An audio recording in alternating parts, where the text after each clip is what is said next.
Hello everyone, thanks again for joining me on this episode where I have the pleasure of interviewing Kamini Wood. Kamini is the founder and CEO of Live Joy Your Way and the AuthenticMe RiseUp program. An international best-selling author, Kamini is driven to support people of all ages, heal the relationship with themselves, and to stop outsourcing their self-worth. Her clients become their own confident, resilient self-leaders with healthier relationships. Kamini is a certified life coach, board certified by the American Association of Drugless Practitioners, holds specialty certifications in Conscious Uncoupling, NewMoney Story, and teen life coaching. Also trained in conscious parenting, Kamini aims to meet her clients where they are, supporting and guiding them on their journey to where they want to be, both personally and professionally. We have a very interesting conversation that touched on a lot of issues that are deeply personal. Don't forget to listen to the end. After the interview, I'll answer a question from the audience. This time, I'll answer a question about feeling guilty about changes not made. Hello, Kamini. Thank you for joining us today. How are you doing? I am well. How are you?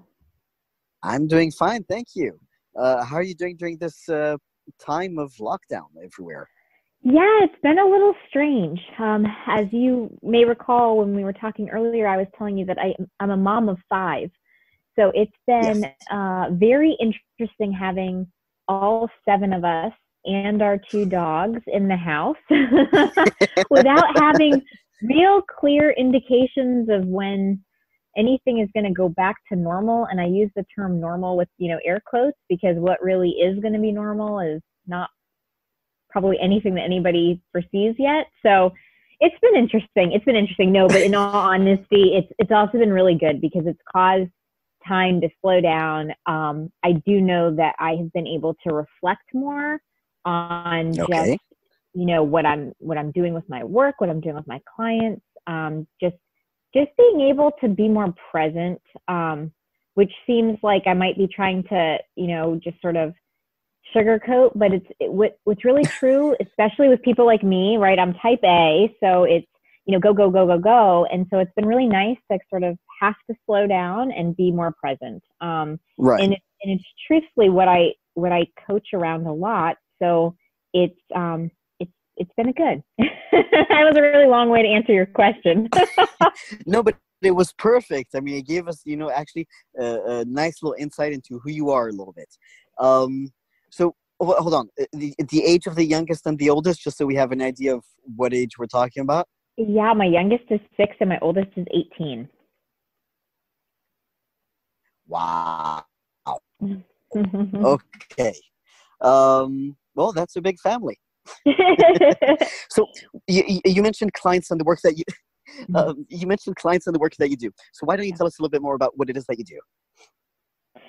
So I am a certified life coach. I work with individuals on really healing that relationship with themselves and stopping the outsourcing of self-worth. And what I mean by that is really helping people understand that their value and who they are is what this world needs. It's the gift that this world needs. And when they can self-source their worth and they stop looking externally for those validations or stop looking to meet some external expectation, they are more fully present in their life. And what that does is it enables them to have healthier relationships. So often I have clients come to me saying, I just don't know why I keep repeating the same relationship problems over and over again. And it's self-sourced, right? We have to really heal that relationship with ourselves, because then we can engage in these healthier relationships. We can, define and receive success in business, and really define our own happiness and really, like I said, be present in our life. Yeah, absolutely. So, I don't know if you know this about me, but one of the things that I learned was that each one of us has a specific need, in our lives, whether it's being appreciated by others, or receiving approval, or being loved, or feeling, that we have control over something. So each one of us has a different need.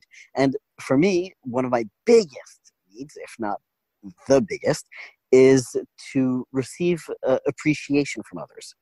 But that goes against, what I believe, that we need to be self-sufficient in feeling good with ourselves, right? Mm-hmm. And what personally I had to learn was to give that appreciation to myself, not look for it, from other people. Mm-hmm. Yes, And absolutely. That sounds like what you're teaching, essentially. Yeah, a lot of the work that I do, it's uncovering those false truths, right? Or those false identities where it's, I'm not enough, or I'm not lovable, I'm not worthy, I'm invisible, I'm a burden, right? All of those false truths where we have to then we think we have to source that from outside of ourselves. So Right.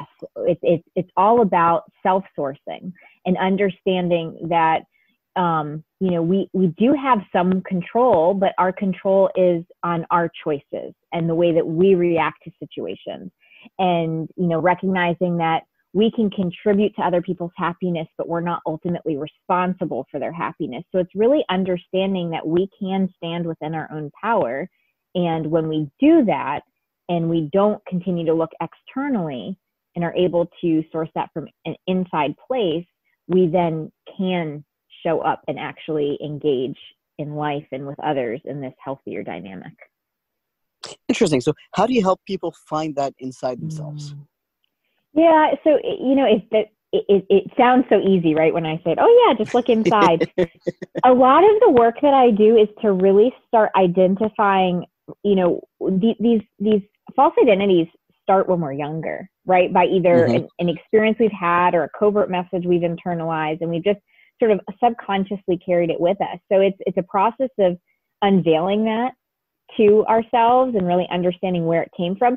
And it's not with the purpose and intention of fixing it, because I will say oftentimes it's not about fixing the past. It's about being aware and then standing in your present and generating a future for yourself. And so in that realm, it's about really unveiling where certain thoughts and belief patterns have come from, and then figuring out where you want to go from there. And then the next step in that process is, okay, what do I need to do, or how do I need to show up, or what do I need to shift? And then working towards making those shifts happen in order to generate the future I want for myself. Okay. So tell me, how did you get into this? Yeah. Because it's not very obvious. It's very specific. Right. So I am actually first generation American. My parents were immigrants to the U.S. when they were teens. I grew up in a very small town, and growing up in a town, I was, one of only a couple Indian families. And so growing up with a name like Kamini stuck out.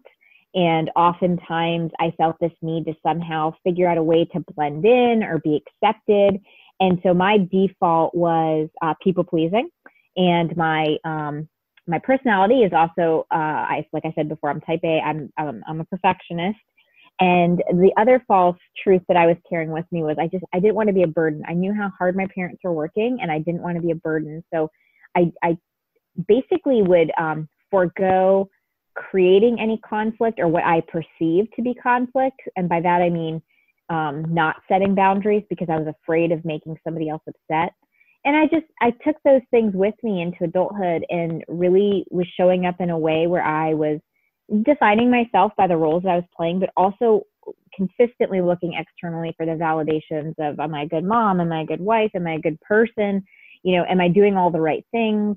Am I meeting the expectations of the outside world? And then I had the catalyst moment. Being a parent for me has taught me so many things, but having an interaction with my daughter, who was 11 at the time, when it was just like this bright light shone down in that moment about how she was showing up in that people-pleasing sort of external, looking for those external validations and worrying about making others happy to the detriment of herself.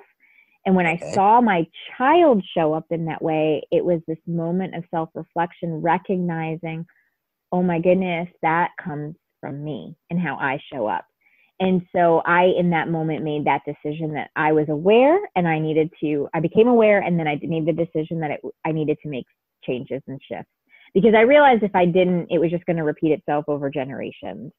And Right. so I did. I went through the process. I went through the process of, doing the self-work, the working with a coach, getting the support, making the shifts that I needed to. And in that process, I also realized this was something that I was heart-centered and driven to do. This being helping others heal that relationship with themselves. And I've always had a fascination with just emotional awareness and emotional, the EQ factor, so to speak, and just how humans think and just the human design of it, the whole thing, and how we operate. And then, of course, recognizing that boundaries were a huge issue and understanding that they're not necessarily a bad thing, and that learning that you can communicate in a compassionate way that does allow you to communicate your needs, and also recognizing that ultimately you're not responsible for somebody else's happiness. All of those things, right, and including my shift,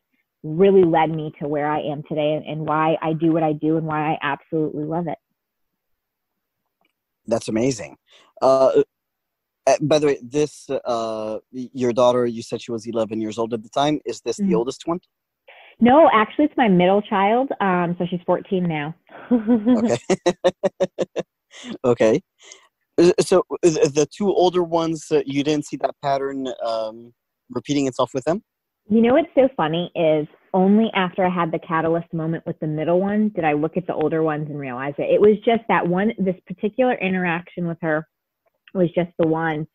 And that's what it is, right? With awareness. It's like sometimes you don't know, it could be right in front of you and you just kind of ignore it. You kind of muscle through it. And I noticed that with people with, clients or people who even reach out who know that something is kind of off and they're curious, but they're not quite there with that awareness factor. And they're not quite there with the decision factor. And it's something that I talk to people, potential clients about all the time, which is, I only work with the people who are, they've made the decision that they are going to invest in themselves, the time, effort, and money, right? That it's a three-pronged thing to make the shift, because you have to be willing to do the work. It's not like, there's an easy button for self-transformation or to undo patterns of showing up. You spent a lifetime creating this pattern. It's not like in, 30 days, you're going to reset everything, right? It's a process. Transformation is a process. There's also something else that I think, many people know, but they don't like to admit. It's that ultimately the work has to be done, by the other person. Meaning you can coach them, you can guide them, you can lead them. Yeah. But if they don't do the actual work, then nothing's going to happen. 100%. I actually have this conversation with potential clients all the time, which is, I'm not here to fix you. I am here to collaborate with you and support you and help you, guide you. But it is ultimately your decision. It is always your decision, and your ability to shift is solely based on whether or not you are going to do that work. So this actually reminds me of a story once. I think I shared this story before, but I'm not entirely sure. There was a reporter asking the general public for ways, she was writing an article, for interesting ways, to wake up earlier. And not that question, fair enough. She said, and don't tell me to just put the alarm clock earlier. I think to myself, well, I mean, what other option is there? Sleep with the windows open. There are a bunch of different things, but ultimately it all leads down to when the alarm clock rings, right? Or when the sun is up, you have to get up. You have to make that choice. Mm-hmm.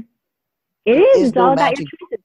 Yes, there's no magic pill. There's no magic words that we get to say and suddenly the magic wand waves and everything is better, right? Exactly.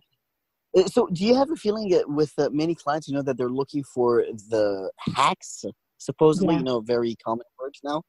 Yeah. I get a lot of calls with people who, it's so funny. They'll say like, how much is it for a session?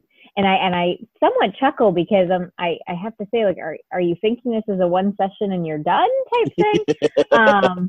Because they do, and so often there are so many hacks for different things out there, and so it's the mindset of there's got to be a hack for this. Well, Right. there's not a hack for your own self-worth, right? I mean, you've got to really see it for what it is. You've got to value yourself. And the other thing that I see is a lot of people come in with, that victim mode mentality. And when you're sitting in victim mode, shifts are really hard to make. You've got to be in a place where you recognize your part in where you are. And when you're there, you know that person is ready to then start taking the steps, because exactly what you said before, it's your choice. It's always your choice. Yes. What you get to control are the choices you make. And so when you are ready to step out of victim mode and ask yourself the important questions of what was my part in getting me to this point? And, how can I source things myself? Or, how am I giving my power away? I mean, just these questions where you're asking yourself, where's my play in this, right? So you're starting to look within. When you're there, that's when you know that you're ready to start doing the work to make those shifts. Absolutely. It's one of my personal pet peeves, this idea that of people, always complaining and finding who's to blame, right? Who's to blame for them being poor? Who's to blame for them being emotionally broken? Who's to blame for many different things? And ultimately, yes, we all come with a different privileges or challenges in life, but no matter where you started, it is entirely up to you, how you move forward, and no one is out to get you. Right.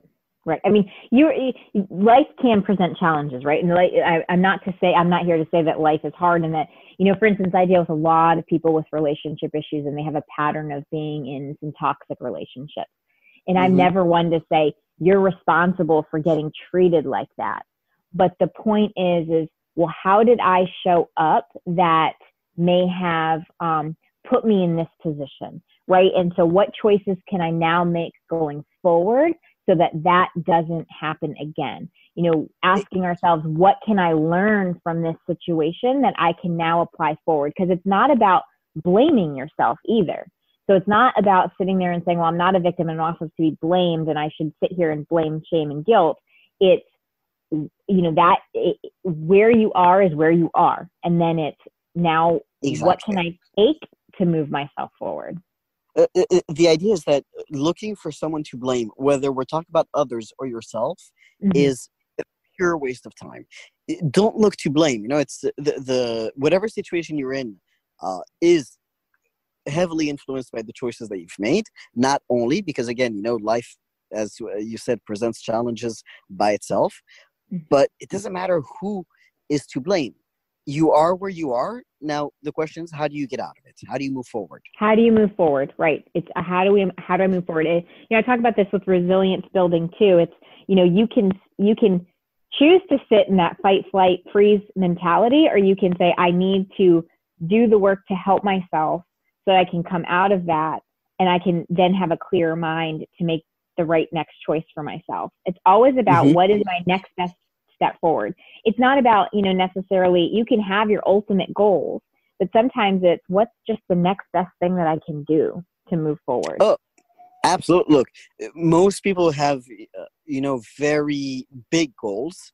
But the problem is because they've never looked at what the next step is, their dreams are not goals. Right. Whereas when you say to yourself, okay, that's a really nice goal, but unless I actually start thinking about what my next step is, and then actually putting it into action, that's just going to stay a dream. It's never going to come even close to reality. Right. Yeah.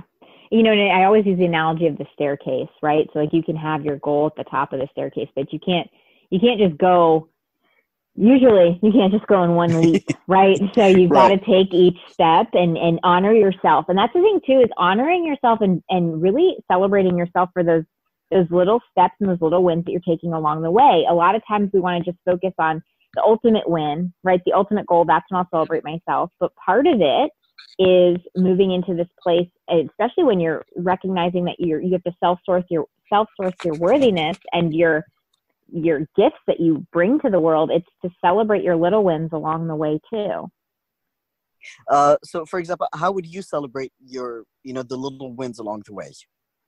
Yeah. So, I mean, for me, it's, especially in the time of quarantine, it's hard to know what your wins are. So, even for me, it's celebrating cooking dinner without burning it. I mean, I know that sounds so trivial, but these are things that on a daily basis, we're giving ourselves like, yeah, I did that. And that's good. It's not always about landing, the big deal at work, or did I solve whatever XYZ problem at the office and now I'm going to get a promotion. Sometimes it is the simple things in life that we showed up and we did well that day. And it's recognizing, we so often will look at our task list, for instance, and at the end of the day, we're like, oh my gosh, I didn't do all these things on my list. What if we shifted it and we, instead of looking at what we didn't do, it was what did I get done today? And we celebrated the things on our list that we got done. Absolutely. So, for work, for example, we use a project management, which when you click complete on a task that you have, there's a little unicorn that goes across the screen. Yeah. Yeah. And our coffee writer, the first time she did that, she was like, "Oh my God, did you see there's a unicorn? I love it. Give me more tasks. I want to see that unicorn more often." That's awesome. So maybe it's just a matter of envisioning that and just recognize, like, every time we do something really well, we're giving ourselves that little magical unicorn, right? Well, so we had a guest some time ago that said that for her, gratitude, because we're always being told to have a gratitude journal, or, to say 3 things that we're grateful for. She said that, that for her felt very heavy, right? But instead of that, to celebrate either various wins or, to celebrate life, essentially. Yeah. Yeah. What do you say about that, for example? It's so funny. I actually, I often ask my clients to do a combination of things. One is 3 to 5 things that you are grateful for, because I really do think that gratitude does, for many people, it does raise that vibration level. But it's also 3 to 5 things that you forgive yourself for, and then 3 to 5 things that you are celebrating or you're proud of yourself for.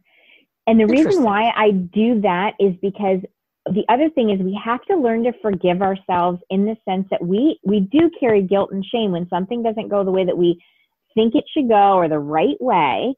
We will let that inner critic take off. And so when we do an active practice of forgiving ourselves, it's this active practice of recognizing that I did the best I could with the information I had at the time. And so, and then because what comes out of that is, the side note to that is, well, what did I learn from that? Right. So that active practice of not putting yourself down, because it's so easy to get into judgment mode. It's, what?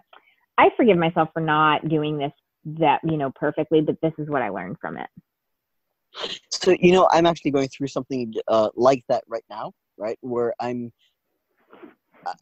really, I don't want to say blaming myself, but I have a lot of regret towards something that I did, because it ended badly, unfortunately. And in hindsight, I can see exactly where I should have done things differently, right? And because of that hindsight, it is so hard to actually be able to forgive myself. What's so interesting about what you just said, because what I heard was, because of the hindsight, it's, it sounds like you're still in the should. I should have done this. The question is, did I learn anything from this? And it's the learning. If we can focus on the learning perspective of what happened, it's an easier place to start working on the forgiveness of self. If we keep focusing on the should have, because this was the right way, or this was the ultimate way that should have come out, but rather, sort of put that off to the side for just 1 second and just ask ourselves what we learned. And I say this from my own experience, because I've had to do this. Sometimes I've had clients that just, they're upset with me. I'm like, did I I'll get really heavy on myself of like, did I say something wrong? Like, should I have said it this way? And then I say, oh, but what I learned from this situation is this. Like, for instance, it took me a while to recognize that I don't work with people who are in victim mode, because I'm a caretaker by nature. And so one of the things I would do is just kind of swoop them in. And then, the transformation would be harder to come by. And so I would take that on like, oh my gosh, in hindsight, maybe I should have done this, and this instead. But then what I realized was, what I'm learning from this is that when people are in victimhood, the transformation cannot happen. And so instead, it helped me shift from I should have done X, Y, Z to I've learned something. Now I show up differently. And that's how I could forgive myself for being this, I let the caretaker take over, right? When I was taking on clients who were still in victimhood. And then that shifted my business, right? Because now I'm coming from this place of I learned something, and all of those people helped me learn that. And so it's that reframe of from the should to the what did I learn? Do you still feel yourself falling into the caretaker mode with clients? I don't anymore, because I've gotten much better at being very upfront with like my expectations. Like, I don't just sign on any client, for instance. We have a conversation where I'm learning about them and they're learning about me. And in that process, while they're deciding whether I might be the right person for them, I'm also deciding whether I make a good match for them, if that makes sense. So in that process, I do communicate, what my expectations would be, as well as like, who I generally resonate and work best with. And so in that process, I find that I'm working with the right people now, and so I don't really fall into that caretaker. There are moments where I have to remind clients that they can do this, that they're in charge, they get to make their choices. But I'm very clear with, I'm not a fixer. I'm, co-collaborator, and I'm a supporter. So while you were saying this, I was reminded when I was a kid, we lived in Philadelphia for a bit, and my mom actually sent me to take piano lessons. And the teacher wouldn't accept just any student. She gave you a test before she took you on as a student, right? Mm-hmm. And basic test, obviously, because we hadn't studied music yet. But you want to see that the child had a basic ability and not completely tone deaf, right? Mm-hmm. Right. And now she was from Russia. She had grown up in Russia. Which, yeah, that makes sense. Yeah, it's very, very different from the American way of things. And my family, we come from France. So my mom at some point, and she became a great friend. I mean, really. So my mom at some point asked her, she said, I wanted to ask you, why do you do this test? And so she said to my mom, she said, Americans have this idea that whatever the child wants to learn, yeah, absolutely, let's go for it. And let's tell the kid, that he or she is awesome and they can do it. She said, but the truth is, if you're tone deaf, you will never be a musician. Why am I going to lie to you? Right. Right? And so at the time I was 8. So you can say to yourself, it could be a little bit harsh. I mean, it's just a kid. Yeah, but you need to learn, there are certain basic things where, you can do a lot, right? But some things maybe just stay away from and do something else. So I like the idea of how you, interview the client, like it's a mutual interview sort of. Yeah. I mean, and it's not to say that I'm so strict and I don't work with anybody, but it's just that basic understanding that, just the I always say that the awareness is the doorway to change. And then it's really up to you. Are you going to walk through that doorway or not? That's your decision.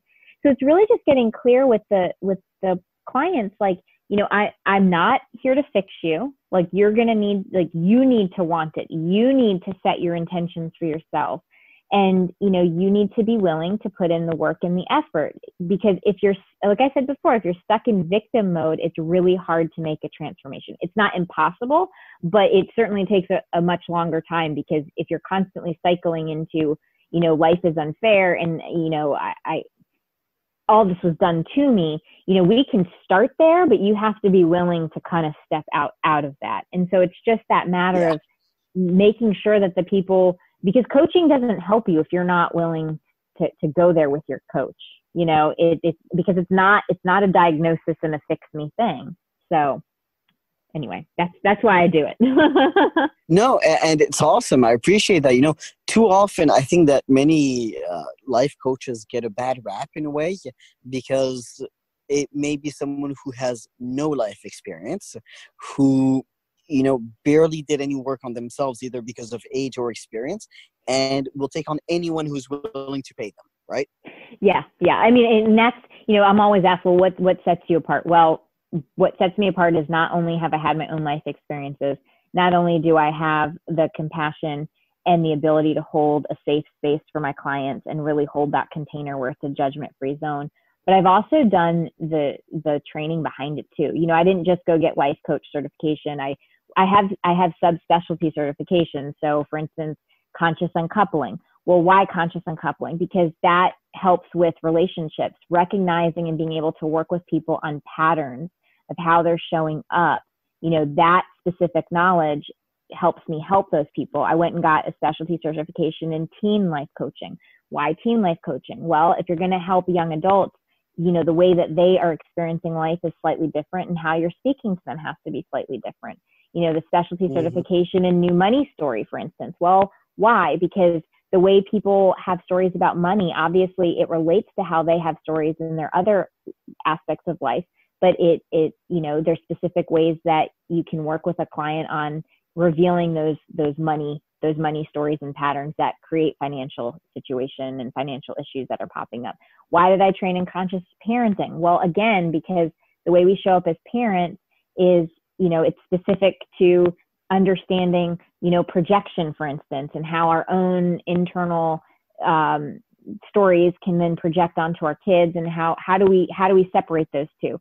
And so for me, it's this combination of personal experience plus the training, plus just the overall interest in, you know, human design, in emotional intelligence, of just understanding emotions and emotional suppression, understanding compassionate communication, understanding what really is self-compassion, and how do you actually, you know, work on that when it comes to really understanding how to, you know, stop the outsourcing of that self-worth. So it's that, you know, when I'm asked that, like, that's how I set myself apart, because you're right. I mean, there are many people who will just kind of take on whomever. And I wear my heart on my sleeve, and I'm very transparent, and I will tell people right off, like, I don't think I'm the right coach for you. For instance, I recently had somebody come to me, and it was very obvious that what they really wanted was just for somebody to help them figure out how to write the right resume and, you know, land the job. And they were kind of confused. Is this, what could I help them do that? And, you know, I can help with the mindset and the emotions behind it, but if truthfully their real thing was that resume, then they needed to find a coach to help them with that. And I'm always happy to say, like, you know, you need to go there. Now, on the counter side of that is sometimes I've had people come to me thinking that they need a career coach, and then they realize really the underlying thing they'll say to me is something like, but I have a lot of self-doubt and I don't really believe in myself. Well, that's a key for me to recognize there's a deeper story there, and that career goal that they have will come when they heal that relationship with themselves. And so then I know, okay, it's time to inquire deeper, because we are whole people. So it's not like you can just deal with one aspect of your life, and, you know, you've got to deal with the whole thing. And so those are perfect clients for me, where it's, you know, they think that it's just a career, but then underlying it is this other aspect of the, you know, the emotional side of it and the mindset side of it, and just that old false belief that they've been carrying with them that detracts from them being able to move forward with their business life. So when we deal with that stuff, the business stuff comes. Absolutely. It's, you know, it's the one common thing in our lives always, from beginning to end, is ourselves. Absolutely. So no matter what you want to change, it usually has to start with yourself. Yes, yes. Where can our listeners find you? If they would like to book a chat with me, it's super easy. They just have to go to chatwithkamini.com. That's chatwithkamini, KAMINI.com. Or my website is kaminiwood.com, KAMINI. Don't worry, the links will be in the show notes. Oh, yeah. Okay. And so, or on Facebook, at my business page is It's Authentic Me. Okay, perfect. Any parting words? Oh, my parting words would be that it's so important to recognize that life is truly a journey, and it is happening for us and through us. And when we can really anchor into that thought, the sky's the limit. Perfect. And for this week's question from the audience, what if I've told people that I'm going to change something, but have given up and I don't want to look bad? Now, this question does not have just one answer. It has two answers. The question you need to ask yourself is, did you give up or did you decide to change the change? What I mean is this. If you started working on change only then to realize that it wasn't a change that you wanted, then there's nothing for you to feel bad about. On the contrary, you stayed true to yourself. If, however, and I feel this is the case here, you simply gave up on a change you wanted to make happen, then the best way not to look bad and, more importantly, not to feel bad, don't give up. Make the change happen. But let me address something else that's in the question. If your main focus is what others think of you rather than what you think of yourself, then that is a change you need to make now. Yes, there are many circumstances where it is important what others think of us. But before that, the most important thing is for you to respect yourself. And until you honor your own commitments to yourself, that won't happen. Thank you for listening to this interview with Kamini. All of the links mentioned in the show are in the show notes. Remember to subscribe to the podcast on whichever platform you use to listen to podcasts, and if you haven't done so already, please leave us an honest review. Last but not least, go to our website and sign up for our newsletters, which come out twice a month, so you do not miss out on anything important.